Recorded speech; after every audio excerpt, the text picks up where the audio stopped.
Guys, welcome back. I am doing a quick video today just to show people how to do a submission to CGC. So I've got my next submission going. I'm going to try and beat their price rise that they've just announced. So I thought I would do this video just at the same time to show people the submission process. The other thing I'm going to do is show you how to do the customs process as well, or the shipping process, which is probably more useful from people like myself that are from the UK or Europe or really anybody outside of the US. Obviously we have to go through the customs process for whoever you ship with as well, which is a little bit daunting to people, but to be honest it's nothing really that you should be put off by. So CGC, this is the prices that they currently offer just now. So this is as of the 23rd of April. The prices are actually just about to be increased. I think it's after the 28th. So this is why I'm wanting to try and rush out a grading sub that I'm going to be doing. So everything I'm going to submit is under this standard tier just now. So it's currently $25, and I believe it is going up to $35, so it's about a $10 increase. The other thing that I add on is subgrades, which just now is $7, but I believe they're getting upped to $10. I can't see where it says it anywhere. So anyway, they're really easy to submit to. So basically the first thing you want to do is to create an account. Unfortunately, you used to get a discount with this premium service. So you paid $149 for the premium service and you get $150 worth of credit plus 10% off of the grading tiers. That's unfortunately now moved to only be on the elite service, which you pay $299 for. You still get the $150 credit on that one, so it's probably worth adding up to see if the 10% discount is worth paying the extra $150 for. I'm still lucky that I think anybody that has still got it, or has an active submission or an active subscription, that the discount still applies until it runs out. So yeah, first step that you obviously want to do is to create an account. I believe it's probably it's kind of self-explanatory. If you go down on the main homepage, you can click join now and go through the process of it. Eventually that will create an account, and then all you really do is you go into my CGC and you click my submissions section, and it then brings you into this section here where you can start doing your online form. So the one that I'm going to be doing is for trading cards. So if I click that online form button, I'm then brought up with this page here, which is your first screen. So it's trading cards that I am going to submit. For me, I mail them into the headquarters, and it's the grading service that I want. They also do the crossover service, which is for any card that was graded by PSA or Beckett, and the reholder service if you've got a CGC slab and the case is cracked or something and you want to get a new one. So for me it's just the grading service that I'm going to do. So if I click grading and then click on next, the next screen that we're then brought up with is the trading card screen. So this is where you start typing in your information. So for me it's Pokemon cards. You can select the language of the card that you want to do here, but for me it's Japanese. The card name, you need to make sure you type that in correctly so that the right card numbers then come up. So when you type the name in, you then choose the card number. So the first card that I'm going to be doing just on this example one is the Charizard V from Shiny Star V, which is the Japanese set. So you can see it then populates the set name and the year. The only other thing you need to fill out is the declared value of the card, so that's the raw value, I believe. Let me just double check. Yeah, it's just the raw value of the card is what you put in there. It's not like PSA that I think you have to declare the graded value.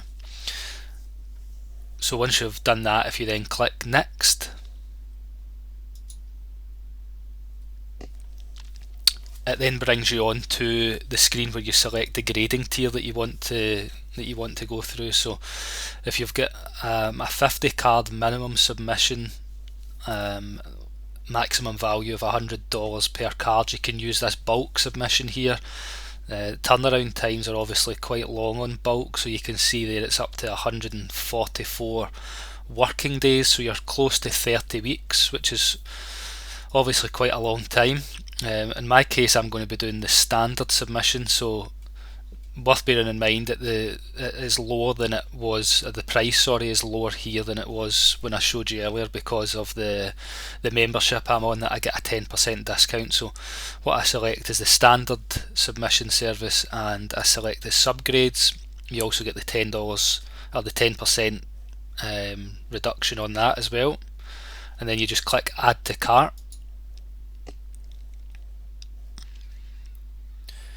When you've clicked add to cart, it then takes you back onto this screen that you can then start adding more cards. If you're finished, what you then do is you go to view cart and checkout, and it will show you all of the cards that you have put on your submission.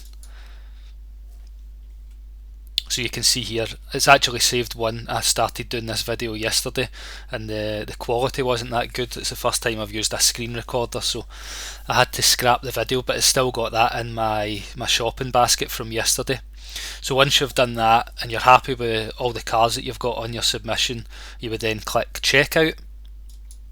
And the screen that then comes up when you click checkout is where you start putting in your return shipping address as well. So I've put in just a fake address here just for the purposes of this video. So that would be the return shipping address. I would then click next. And the next part it then asks you is how you want to ship it back. So because I am an international customer for CGC, you have to use Fedex and you have to use international economy. So a little tip I would probably give people is something I noticed on the last submission. So I have a Fedex account. On the first submission that I done, I tick this box here to ship collectibles under my own account, and it will then ask you to give Fedex your Fedex account number. When I click that, the return submission that came back from CGC was significantly cheaper than the $100. So I think $100 works out at roughly about £80. It actually ended up only charging me about half that amount when I used my own Fedex account, so that's possibly worth looking into for people. When you're happy with that, you then click next, and when you get onto this screen it then asks you for your payment info. I'm obviously not going to fill that out just now because I'm pretty sure people would start buying Pokemon cards with my credit card details if I put them up. But when you fill that in, you then click next, and it will then take you through to start finalising things. So once we've done that, basically all you need to do is print off the submission form. Your card's all sorted. I'll add in a section after this to show you how I prepare the cards as well, and how I package them. So yeah, you need to print off your submission form, and then it's time to book your shipping. I'll show you how I do that.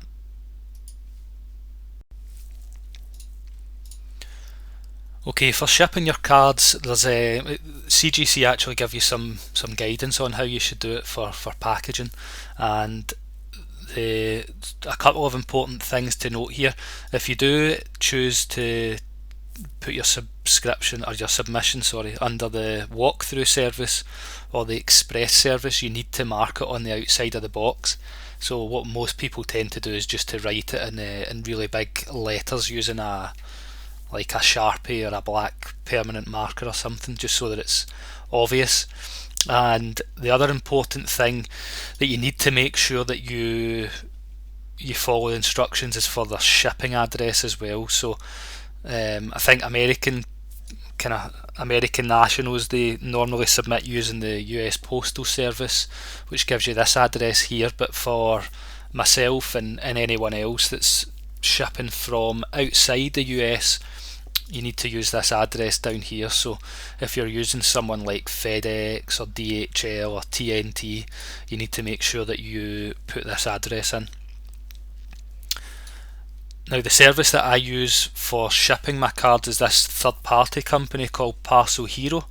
The reason that I use them is, even though I have a Fedex account, if I try and ship my submission to CGC through my Fedex account, they charge roughly about £80 to ship it, and the shipping time is roughly about 3 to 5 days. If I go through Parcel Hero, you often find that you will get next day shipping, or maybe 2 day shipping at most, for probably about half of that price that you would get if you went directly. So really the process for this is pretty simple. If you go onto Parcel Hero, you put in your postcode, you change the country to United States, and you put in the weight and the dimensions of your package. You then hit quote me. It then comes up with this screen here, which gives you the options. So because today is a Friday, it looks slightly different. So normally FedEx will offer a next day service, but you can see roughly what I've found is that it tends to be around this price. So it's usually about £38 to ship it, and it's normally, if you were to do this on a Monday or a Tuesday or a Wednesday, you would have the option that FedEx would collect it the next day and probably have it shipped by or arrive at CGC the following day after that for probably about £38. For some reason, it always tends to be cheaper to get it shipped next day instead of on like a 5-day service. You can see here it's actually about £5 cheaper. So yeah, normally FedEx tend to be the cheapest, so that's usually who I use. So when you've chosen who you want to use, you then just click book now. So the next screen it then takes you on to is this screen where you start putting in the details of your parcel. So for the contents description, I've just put trading cards, I've put the value in here. Normally if I don't choose to insure it, but that's up to yourself whether you want to do that or not. You then need to put in your collection address, so I've put in just a kind of makeshift address for doing this video, the name for the collection and a phone number and an email address, and then you have to fill in the delivery details. So normally I choose the option to put the CGC address in manually. So again, you get the address just from this part of their website here. It tells you their address for you to put in. So when you've put that in, you then put in the name of the company and their company phone number, which you can find on their contact us screen, and you then hit next. So on this screen you then have it then asks you for the customs details. So the good thing about Parcel Hero is that they submit the customs documents to the authorities in whatever country you're shipping to. They do it themselves, so you don't have to print any documents off for that. So for the export reason, it gives you some this drop down. It gives you some options. So I never choose. Some people have said to me before that they've put in sale. That usually gives you problems because the customs at the US side will think that you are selling your cards to CGC, so they will charge. They will try and end up charging a customs duty for that. What I always put in is repair. And when you click repair, it then gives you the option to add a declaration statement.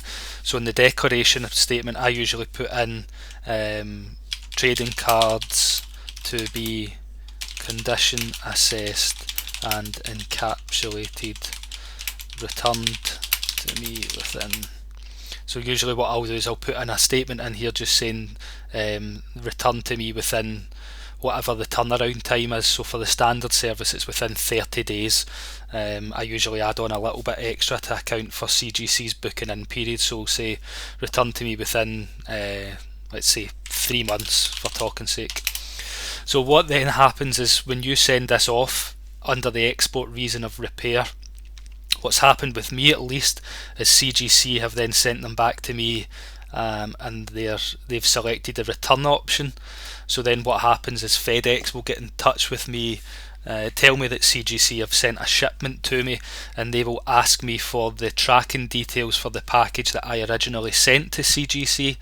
So it's really just so that they can check that it is actually, it's been sent out for the correct reasons. So normally all I do is I give them the tracking number for the submission that I originally sent out, and they tend to clear it pretty quickly. So when you fill out your export reason, it then asks you to put in a description for the content. So again, for this we would just put trading cards, we put the price in here and the quantity of them that we're submitting, and then we click next. So then what comes up is it will come up with your order summary. So it then shows you the collection time, the price that you're paying. It then asks if there's any issues, who should they contact. So usually I put down there to contact me for that one. Agree to their services, and then you pay whatever payment method you're going to do. So it then prints off, or then what happens is that you will get emailed some shipping labels that you then have to add to your parcel. So I've got a label printer, so I just print it straight off and stick it onto the box. If you don't have that, you can just print it off an A4 sheet of paper and use some packing tape just to tape it to the box. So yeah, that process is pretty simple. So I will now show you how I package up the cards that I've got before you send them off. Okay, so this is how I package the orders for going to CGC. So the sub that I'm doing, I've completed the forms for it. I've got my standard submission on the left, and I've got this walkthrough submission on the right here as well. So what I do is they go into, actually you've probably seen the way I do them in a couple other videos. They just go into card savers, just kind of like that. Then when you've got your pile of them, you basically bundle them together, kind of like that there. A lot of people think that they're quite flimsy, but card savers, like if you look at that, they don't, when you put them together, they don't bend so well, so they're good for shipping in bulk. Basically you just take your bunch of card savers like that, and then what you want to try and do, I don't have any cuts that I've made because I've already just used them here, but basically you want to take 2 bits of cardboard, one for the front, one for the back, and you then just band it together. So you can kind of see how I've done it in this ship, or this kind of bundle to the left that I'll just show you. So I've got the big bit of cardboard. One thing that I always do is make sure it's slightly wider than your bundle of cards and slightly taller. In this case all I've done is I've just put an elastic band round the side, but sometimes if I don't have these little kind of bubble wrap bags, I'll also put a band over the top, but you want to make sure the cardboard's a bit bigger just so that it doesn't cause any bending. I mean, they've got quite a big space here between the top of the card and where it would start to bend with the elastic band anyway, so it's not really too much of a problem. But yeah, basically just band them up in between cardboard, and what I like to do is just stick them in these little bubble wrap bags and then just tape it shut. Just gives it a little bit of waterproof protection. This one here, I've done pretty much the same thing as well. So then what happens is I'll just keep the 2 of these together. I'll get the submission form printed off from CGC, and I will then basically wrap that round each of these 2. So I'll take my standard form, I'll wrap it round, and I'll rubber band it again, and then the same for the walkthrough one there. And then what I usually do, I've only got a bigger box here, which I'm not even going to show you on camera because it's too big to fit in. But basically you just want to try and get a box that's going to fit these, and then just kind of pack it out with like newspaper or some more bubble wrap or something just to keep it safe. I also put a spare shipping label inside the box just in case anything happens. So if for some reason your label was to get like stained or something like that in transit, Parcel Hero just recommend that you put a second shipping label inside it, so I always do that as well. And then yeah, as I said, Fedex, they usually pick it up next day for me. So pretty simple process, anyone can do it. I've always said to people, there's no point in paying a middleman to do a submission for you, because it is really simple. I think it's just the kind of fear of the unknown with people. So hopefully this video's helped you out. If it has, I don't usually kind of tout for subscriptions, but if you could hit the subscribe button and like it, just so that other people can see how easy it is. I will hopefully have some more kind of helpful videos coming up in the next couple of weeks or couple of months, just when I get time. Take people a bit of a walkthrough on how to buy stuff from Japan, so going through websites, like middleman websites, and how to navigate Yahoo Japan and Mercari and all that kind of thing. So if that's anything that you're interested in, if you hit the subscribe button, you'll get a notification for it. So yeah, thanks for watching, hope it's been helpful.